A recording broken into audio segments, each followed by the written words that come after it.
سيد عبد المجيد، السلام عليكم ورحمة الله وبركاته. عليكم السلام ورحمة الله وبركاته. مرحبا. أهلا وسهلا، كيف حالكم؟ إن شاء الله تكونوا بخير وعلى خير. الحمد لله، نحمد الله ونشكره. ربما الكاميرا عندكم غير إيه، منشطة. ما زال حاضر. الآن تمشي إن شاء الله. الحمد لله، أهلا وسهلا، نتنور إن شاء الله بنور وجهكم. من زمان التقينا في باريس منذ سنتين تقريبا. أيوه. الحمد لله. هو كنت مع الدكتور لطفي ويسلم عليكم سلاما حارا. إليك وإليه السلام ولجميع إخواننا عندكم. إن شاء الله. Donc on va commencer إن شاء الله. بسم الله الرحمن الرحيم. الحمد لله رب العالمين، وأفضل الصلاة وأزكى التسليم على نبينا محمد صلى الله عليه وعلى آله وصحبه وسلم تسليما كثيرا إلى يوم الدين. Mes très honorables frères et sœurs, assalamu alaikum wa rahmatullahi ta'ala wa barakatuh. Tout d'abord, nous remercions notre frère Sidi Abdel Majid Nouar, التلمساني من تلمسان، بلد العلم، بلد الخير وبلد المعرفة. Notre frère Sidi Abdel Majid, imam dans une grande mosquée de Paris, c'est Gossainville, 95. Sidi Abdelmajid, parmi les gens qui ont sacrifié d'une grande partie de leur vie afin de transmettre la religion dans ce pays. Alhamdulillah, qu'Allah subhanahu wa ta'ala يجازيه، الله سبحانه وتعالى أن يجعله في ميزان حسناته. Depuis le début de Ramadan, on a essayé de parler, d'aborder les sujets qui tournent autour du mois de Ramadan, les mérites du mois de Ramadan, du Coran al-Karim. On a essayé avec les frères de là, notre frère Dr Lotfi, Cheikh Omar et les autres, Rabbi Jiyom al-Khair. Aujourd'hui, Inch'Allah, nous avons le rendez-vous avec un sujet très, très important, très, très intéressant. Je vous invite, mes frères, à prêter l'intention, Inch'Allah, afin Inch'Allah, d'apprendre les leçons derrière ce mois béni. Donc, Inch'Allah, pour que le temps ne passe pas très vite, je passe la parole à notre cheikh, à notre frère Sidi Abdelmajid. Barakallahu fik. Et encore une fois, je vous remercie infiniment d'avoir accepté notre invitation. On comprend bien que pendant le Ramadan, le programme est trop chargé. Donc, Inch'Allah, vous avez, Inch'Allah, 30 minutes, Inch'Allah, نستفيد منك بإذن الله. تفضل أخي الكريم. الحمد لله والصلاة والسلام على رسول الله وعلى آله وأصحابه أجمعين. اللهم لا علم لنا إلا ما علمتنا إنك أنت العليم الحكيم. Chers frères, chères sœurs, salam alaikum wa rahmatullahi wa barakatuh. Le Ramadan, c'est une école dans son intégralité. Il y a des leçons à tirer du mois du Ramadan. Inch'Allah, je vais essayer de résumer à chaque fois pour ne pas tarder. La première leçon, Allah subhanahu wa ta'ala nous rappelle pendant ce mois béni pourquoi il nous a créés. Allah il dit dans sourate Al-Dhariyat وَمَا خَلَقْتُ الْجِنَّ وَالْإِنسَ إِلَّا لِيَعْبُدُونَ. Allah nous a créés pour l'adorer. En sourate Al-Dhariyat, il dit Azza wa Jal, je n'ai créé les djinns et les humains que pour qu'ils m'adorent. L'adoration, bien sûr, englobe toutes les bonnes actions, les bonnes œuvres que nous faisons pour avoir la récompense d'Allah subhanahu wa ta'ala. قل إن صلاتي ونسكي ومحياي ومماتي لله رب العالمين. Dans ce verset de sourate Yusuf, dit en vérité, ma salat, mes actes d'adoration, ma vie et ma mort appartient à Allah, Seigneur de l'univers. Notre religion elle n'a pas la même vision de l'adoration comme dans d'autres religions. Pour nous, par exemple, le comportement de l'individu fait partie de sa religion.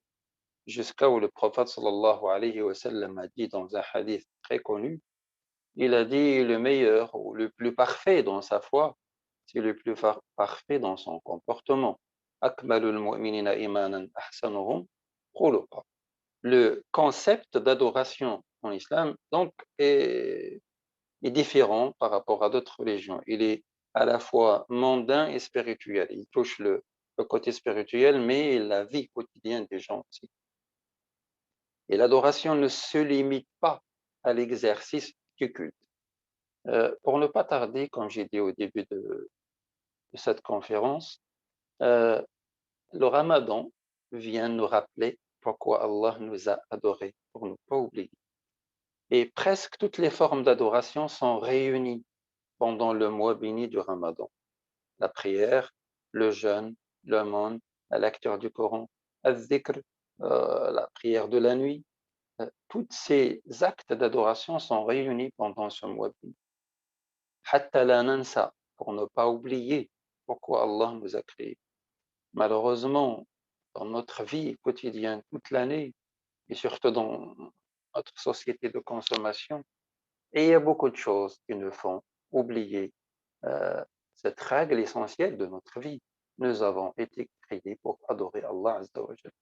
Allahumma a'inna ala dhikrika wa shukrika wa husni ibad. La deuxième leçon.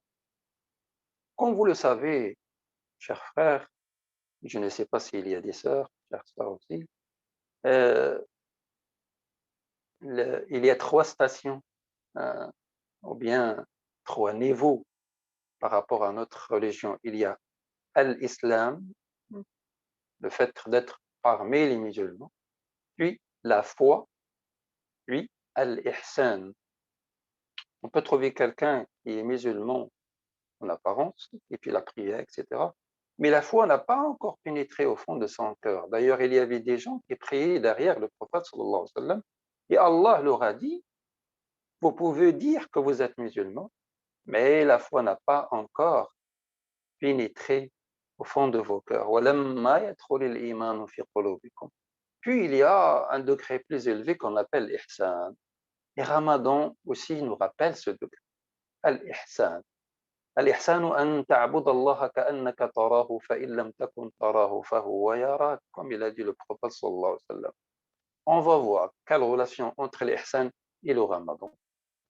En premier, il ne faut pas oublier que l'ihsan fait partie des principes islamiques majeurs, les plus importants.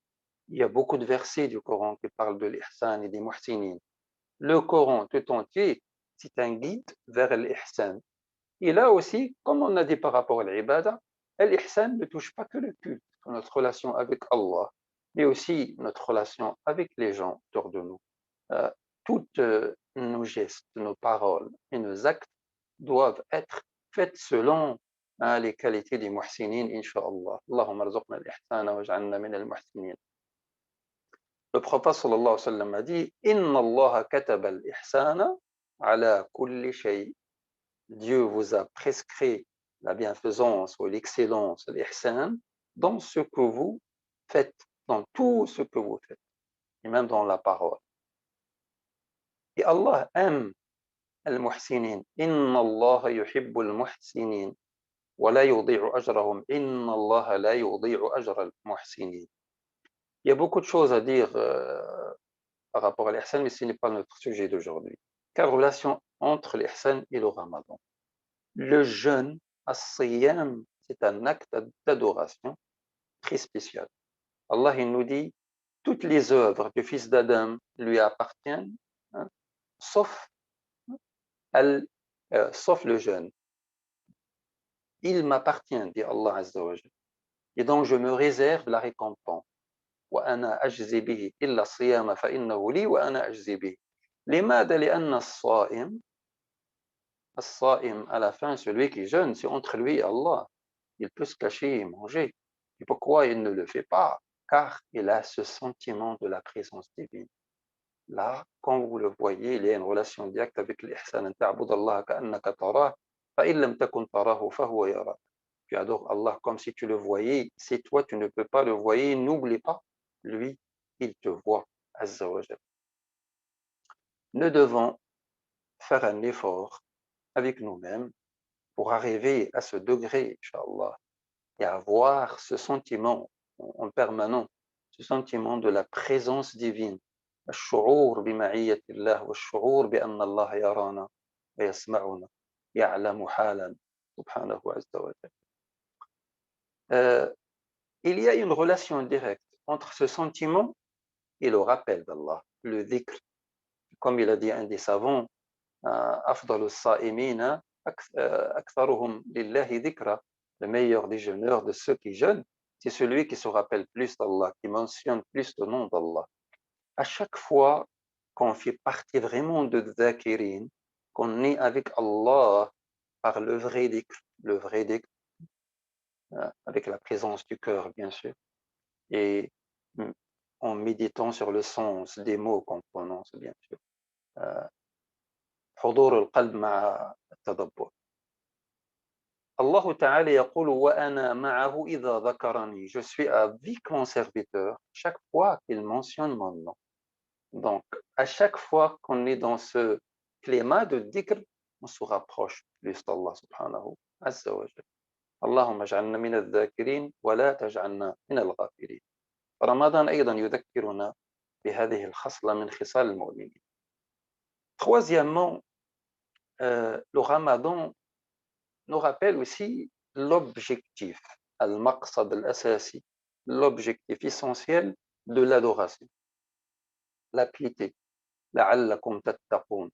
Donc l'ultime but à travers le jeûne, ce n'est pas de souffrir de faim, de soif, etc., mais d'acquérir la piété, at-taqwa. Avant de détailler un peu par rapport à ce sujet, n'oublions pas trois choses. La première, inna akramakum indallahi atqakum. Le meilleur parmi vous auprès d'Allah est celui qui aura sa place le plus élevée auprès d'Allah, c'est celui qui a plus de piété au fond de son cœur. At-taqwa huna dit Nabi sallallahu alayhi wa sallam. Bien sûr, ça se voit dans le comportement et dans les actes et les paroles de l'individu. La deuxième, innama yataqabbalu Allahu minal muttaqin. Pendant ce mois béni, chacun parmi nous s'efforce de faire beaucoup de bonnes œuvres. Et n'oublions pas, parmi les conditions d'acceptation des œuvres, pour que Allah agrée nos œuvres, justement, il y a la piété. Allahumma ja'alna minhum. Troisièmement, وَتَزَوَّدُوا فَإِنَّ خَيْرَ الزَّادِ التَّقْوَى. Chacun parmi nous s'efforce pour se préparer à la rencontre d'Allah. يَتَزَوَّدْ لِلِقَاءِ اللَّهِ. Et la meilleure provision, c'est la piété et Allah subhanahu wa ta'ala. D'ailleurs, la piété, c'est la finalité qu'on cherche à travers l'adoration. En général, ce n'est pas que le jeûne. يا أيها الناس اعبدوا ربكم الذي خلقكم والذين من قبلكم لعلكم تتقون. Adorez Allah qui vous a créé et ceux d'avant vous, peut-être atteindriez-vous la piété.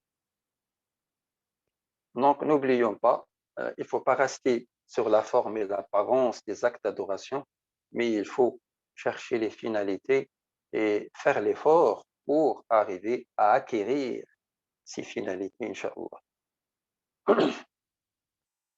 Pour terminer par rapport au sujet de taqwa, on a demandé au prophète sallallahu alayhi wa sallam ce qui fait entrer les gens le plus au paradis. Il a cité deux qualités des croyants, la crainte d'Allah, taqwa, et le bon comportement. C'est pour cela, notre prophète bien-aimé alayhi salatu wa sallam a dit, crains Allah où que tu sois, mais il a dit aussi, et comportez-vous de la meilleure façon vers les gens. On a besoin de taqwa pour parfaire notre relation avec Allah, mais avec les gens aussi. Et on a besoin du bon comportement qui fait partie de notre foi, de notre religion.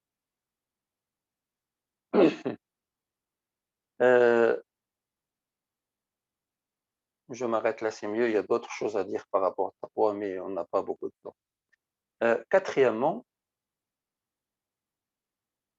parmi les leçons qu'on peut tirer du mois béni du Ramadan, le Ramadan éduque l'âme. Il nous aide à fortifier notre volonté notre maîtrise de l'instinct. Hein. Il nous aide par cette tazkiya, par cette spiritualité qui est le fruit de tous les actes d'adoration. Le but du jeûne, donc, c'est d'éduquer aussi l'âme.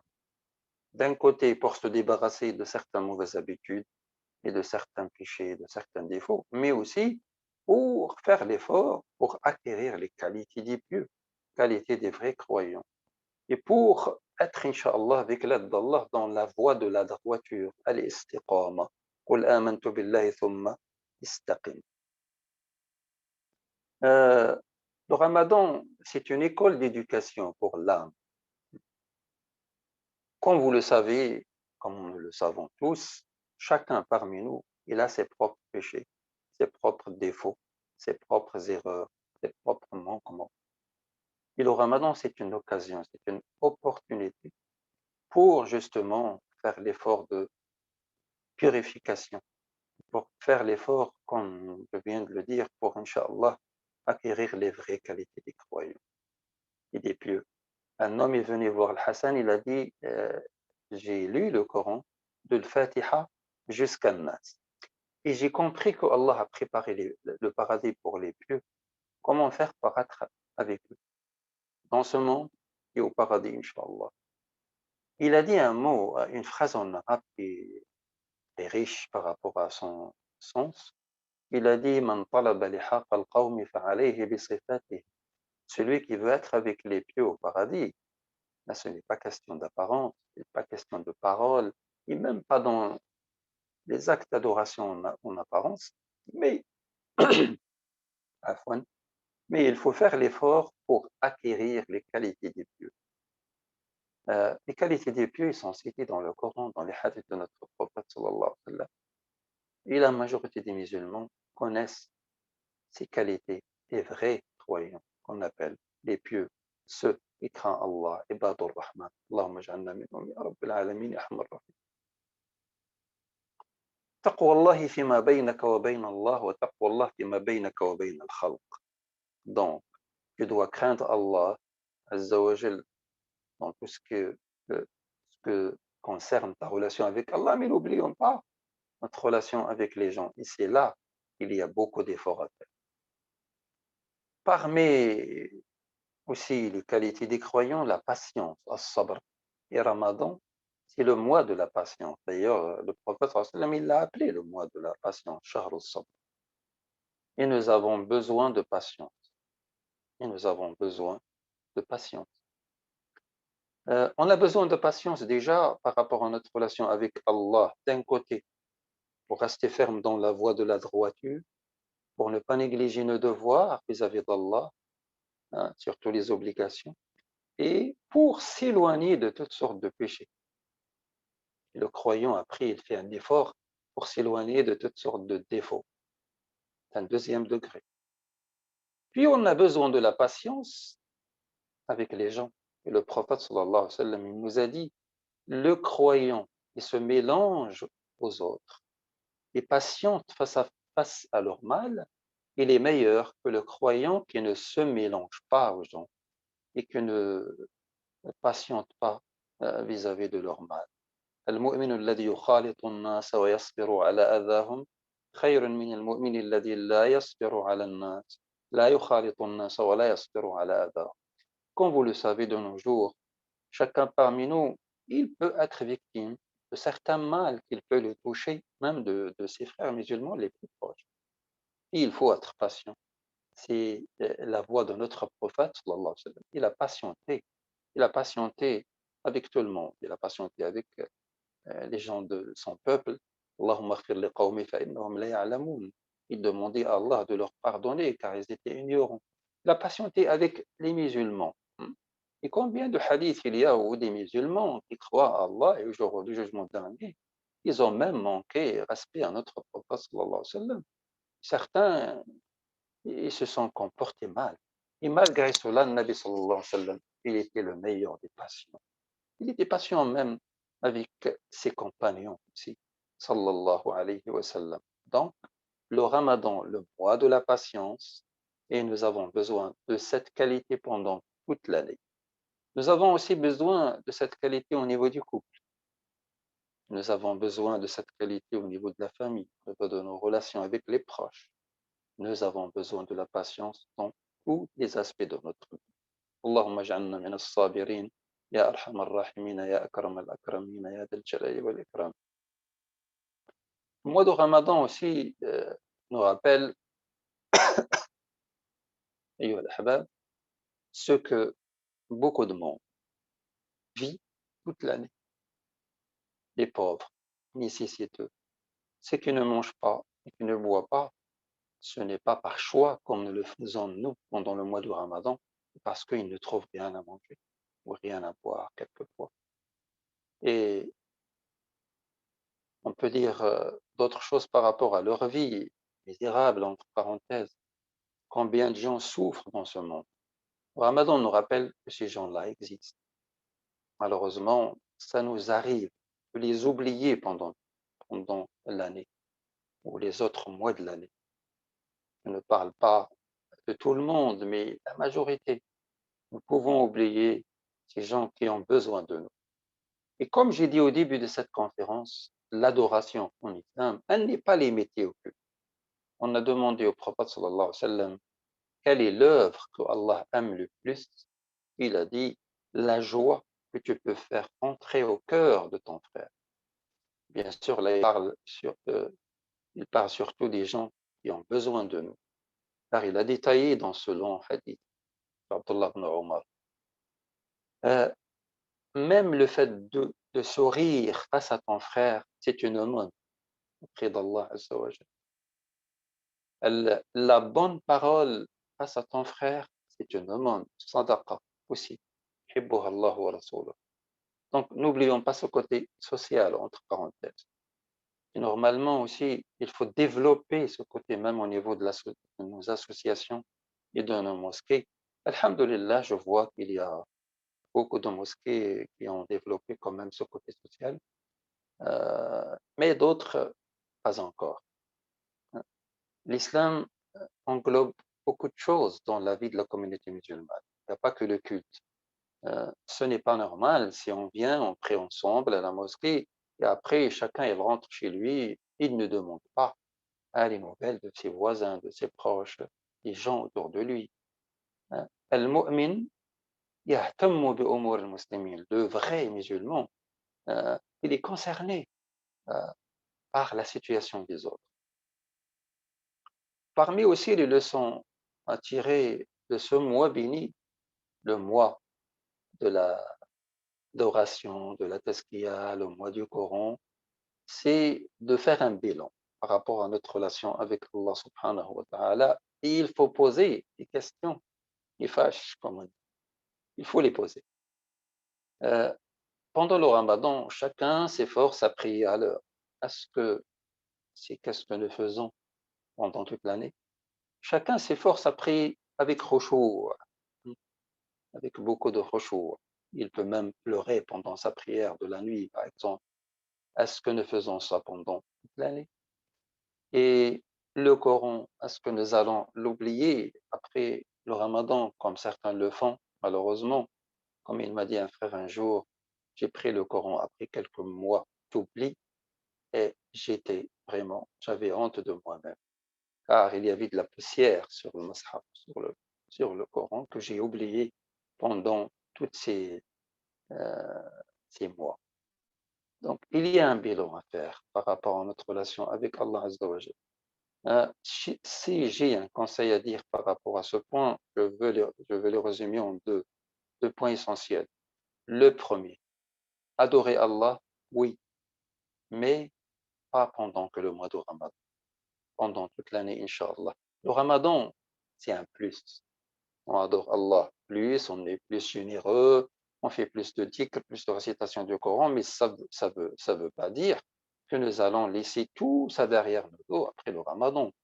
Il faut la continuation. Khayrul amali ma dawama alayhi sahibuhu wa in qall. La meilleure des œuvres, c'est l'œuvre qu'on fait en continuité, dit le prophète sallallahu alayhi wa sallam.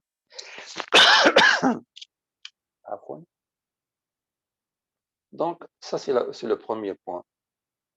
S'efforcer à avoir des œuvres en continuité.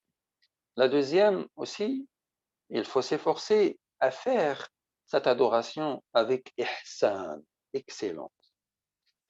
Ne pouvons pas peut-être arriver au degré, c'était dans le hadith du prophète sallallahu alayhi wa sallam par rapport à l'ihsan, mais Inch'Allah, avec l'aide d'Allah, si nous faisons l'effort qu'il faut, on peut évoluer avec le temps à 50%, 60%, 70%, et Allah subhanahu wa ta'ala facilite à ceux qui sont sincères.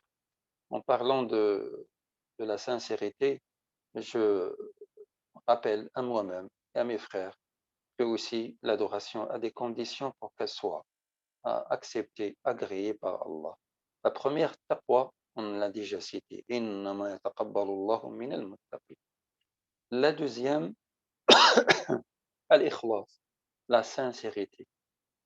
Innama al-a'malu bin-niyyat wa innama likulli imri'in ma nawa. Les œuvres ne valent que selon l'intention de l'individu. C'est pour ça, Salaf Salih radiyallahu anhum, ils donnaient beaucoup d'importance à la niyya, peut-être quelquefois beaucoup plus que l'importance qu'ils peuvent donner à l'œuvre elle-même, car ils ont compris que la base de l'acceptation, c'est la sincérité, al-ikhlas. Il y a un grand savant qui a dit al-ikhlas wa asasun najah. Al-ikhlas, c'est la base de la réussite avec Allah subhanahu wa ta'ala. Ça concerne le culte, l'adoration, mais aussi ça concerne tous nos œuvres que nous faisons pour, Inch'Allah, acquérir la satisfaction et la récompense d'Allah, par exemple, les efforts, الأعمال الذي نقوم به في المساجد والجمعيات, tout l'effort que nous pouvons faire dans les mosquées, les associations et les associations humanitaires, etc. Alors, l'ikhlas, c'est l'essentiel. Troisièmement, bien sûr, il faut suivre notre prophète bien-aimé, alayhi salatu wassalam, et là, on a besoin de science. Celui qui n'a pas la science, وَاسْأَلُوا أَهْلَ الذِّكْرِ إِن كُنتُمْ لَا تَعْلَمُونَ. Et les musulmans n'acceptent pas de rester au même niveau de sa science. Normalement, chaque année, il évolue aussi. Malheureusement, certains ne font aucun effort de ce côté-là, malheureusement. Pourtant, on donne beaucoup d'efforts, beaucoup d'énergie pour les choses de ce bas monde. Je termine, Inch'Allah, avec d'autres conseils. Le premier, par une question. Qu'est-ce que nous allons faire après le mois du Ramadan? Inch'Allah, après le mois du Ramadan, jusqu'au jour de l'Eid, il faut faire beaucoup de dua pour que Allah subhanahu wa ta'ala nous aide à rester ferme dans la voie de la droiture, de l'istiqama, après le Ramadan. Faisons beaucoup de dua pour que Allah nous facilite à rester dans cette voie, hein, et à faire, je ne peux pas dire les mêmes efforts que nous faisons pendant le Ramadan, c'est impossible, mais de faire le nécessaire pour rester dans un niveau correct, Inch'Allah. Deuxièmement, le Ramadan commence à partir, mais il reste les 10 derniers jours du Ramadan. Et nous devons profiter pleinement de ces 10 derniers jours du Ramadan. Al-Ashr al-Awakhir, Ashr al-Mubarakat. Nous ne devons pas perdre cette opportunité, d'un côté, pour nous faire pardonner, pour que Allah nous pardonne, Inch'Allah. ومن قام ليلة القدر إيمانا واحتسابا غفر له ما تقدم من ذنبه. Celui qui fait le qiyam de Laylat al-Qadr, passe cette nuit dans l'adoration d'Allah Azza wa Jal, Allah lui pardonne les péchés passés. Mais aussi pour récolter le succès auprès d'Allah et la récompense auprès d'Allah subhanahu wa ta'ala. Nous ne devons pas laisser échapper cette opportunité. Inch'Allah Rabbi yuwaffaqna wa iyyakum linastafida min hadhihi al-ashr al-mubarakat. لعل الله يغفر لنا الذنوب يستر عنا العيوب ويتقبل منا ومنكم أجمعين. إخواني, comme j'ai dit que je suis malade et je suis un peu fatigué, donc je m'arrête là. Barakallahu fikum. ونسأل الله أن يتقبل منا ومنكم صالح الأعمال وأن يوفقنا وإياكم لما يحبه ويرضاه. آمين. الحمد لله رب العالمين. بارك الله فيكم سيدي عبد المجيد، أحسن الله إليكم. Barakallahu fik pour cette intervention qui est très bénéfique. Et je vous invite, mes chers frères, mes chères sœurs, de réécouter cette intervention.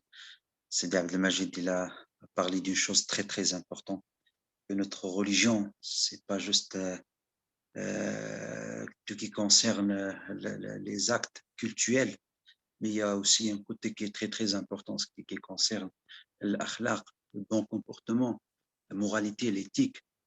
Barakallahu fik, Sayyidi al-Karim.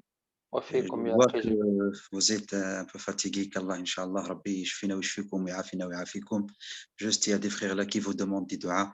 Il y a des frères, alhamdulillah, dans notre ville, depuis le début de Ramadan, avant déjà, ils font des efforts afin que les nécessiteux, que les jeûneurs, Inch'Allah, iftar sa'im.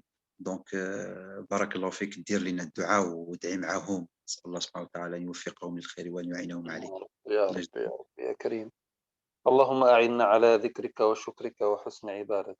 يا كريم. اللهم تقبل منا صالح الأعمال واغفر لنا وللمؤمنين والمؤمنات الأحياء منهم والأموات. اللهم بارك لنا فيما بقي من رمضان وبارك لنا في العشر الأواخر من رمضان واجعلنا فيها من السعداء الأبرار الذين تقبلت منهم صالح الأعمال وغفرت لهم ذنوبهم وسترت عيوبهم واعتقت رقابهم من النار. اللهم اختم لنا رمضان المبارك بالقبول والمغفرة والرحمة والبركة يا رب العالمين. الإخوة والأخوات عندكم نسأل الله أن يتقبل منهم وأن يغفر لهم وأن يجعل إحسانهم في ميزان حسناتهم. نسأل الله سبحانه وتعالى أن يتقبل صدقاتهم وأن يتقبل جهودهم وأن يتقبل أعمالهم وأن يوفقهم وإيانا دوما لطاعته وطلب مرضاته. نسأل الله عز وجل أن يجعلنا وإياكم من الصالحين المحسنين الصادقين المخلصين. اللهم إننا نسألك لنا ولإخواننا جميعا حسن الخاتمة فاختم لنا بالصالح ولقنا بك وأنت علينا راضي غير مبدلين ولا مغيرين ولا مفتونين. نسأل الله العظيم رب العرش الكريم. إخواني أخواتي، نسأل الله إن شاء الله كما جمعنا في الدنيا على طاعته أن يجمعنا في الجنة إن شاء الله على صور متقابلين، وما ذلك على الله ببعيد وهو على ذلك جد قدير. نسأل الله أن يجمعنا دوما في الدنيا على طاعته وفي الآخرة في مستقر رحمته. آمين. صلى اللهم وسلم وبارك على النبي وعلى آله وأصحابه أجمعين، وآخر دعوانا أن الحمد لله رب العالمين. شكر الله لكم جزيل الشكر سيدي عبد المجيد. السلام عليكم ورحمة الله وبركاته.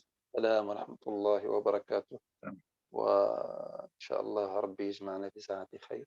يا كريم إن شاء الله. شكرا جزيلا، حياكم الله. الإخوة والأخوات جميعا السلام عليكم ورحمة الله وبركاته. عليكم السلام ورحمة الله وبركاته.